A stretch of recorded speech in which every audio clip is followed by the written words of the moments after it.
Good day. This is Immigration and Entrepreneurship presented by Robert Rogers as part of Foundations of Online Learning 100 for American Military University, presented May 2017.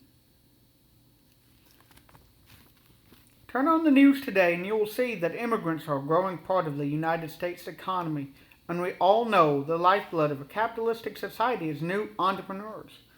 In this presentation, we will be exploring, are immigrants more entrepreneurial than native citizens?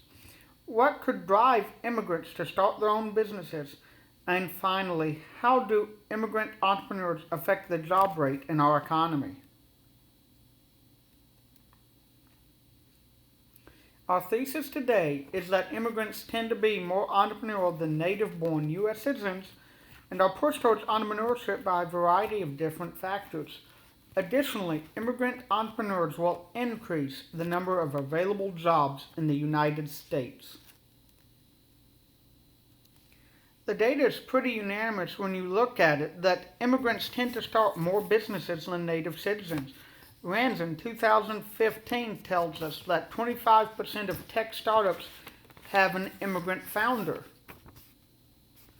And data from the Ewing Marion Kauffman Foundation shows us that 40% of Fortune 500 companies in 2010 had at least one immigrant on its list of founders.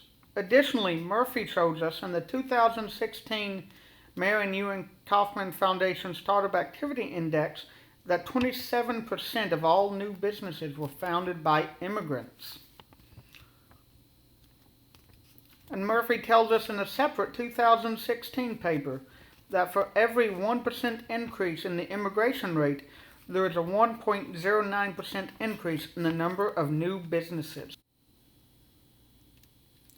But what drives immigrants to become entrepreneurs? We know from Newport that immigrant entrepreneurs tend to have higher levels of education, with 55% of immigrant entrepreneurs holding higher than a bachelor's degree. Zelkia in a 2013 paper posits that it is a lack of human and social capital in the new country, coupled with the language barrier that often prevents immigrants from being hired for jobs and being pushed towards becoming entrepreneurs. While Krzyzewski shows us that immigrants from economically developed countries have a much higher chance of becoming and succeeding as entrepreneurs. Additionally, Vander, in a 2016 article published in the Harvard Business Review, shows us that cross-culturalization, the exposure to multiple culture, leads to entrepreneurship and the success of entrepreneurs. We also have evidence of what factors limit the likelihood that an immigrant will not become entrepreneurial. Krzyzewski reveals in a 2016 paper that immigrants who have been in the United States longer than 4 years are significantly less likely to become entrepreneurs, and that immigrants who speak English in the home are even less likely to be entrepreneurs.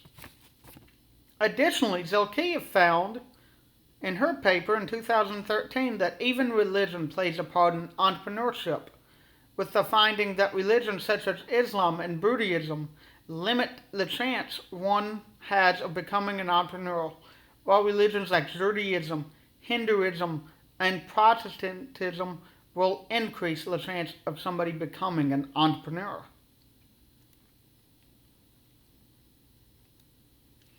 We also know from multiple sources that immigrants do not typically immigrate to start businesses. Most come for education or jobs, only to be forced into entrepreneurship due to some of the reasons we've highlighted previously. On top of this, the 2015 Amway Global Entrepreneur Report shows us that U.S. citizens are generally more optimistic towards entrepreneurship than other countries. However, that optimism does not seem to translate towards actually being an entrepreneur, as pointed out by Newport, Peroni, and Murphy. With all of this data showing that immigrants tend to start more businesses than native citizens, the Ewing Marion Kauffman Foundation projects that by increasing visas for immigrant entrepreneurs, we would raise the employment figure in the U.S. by more than 880,000 jobs. which is edified by the current chart on your screen. In conclusion, we have shown that immigrants tend to be more entrepreneurial and will actually start more new businesses than native-born U.S. citizens.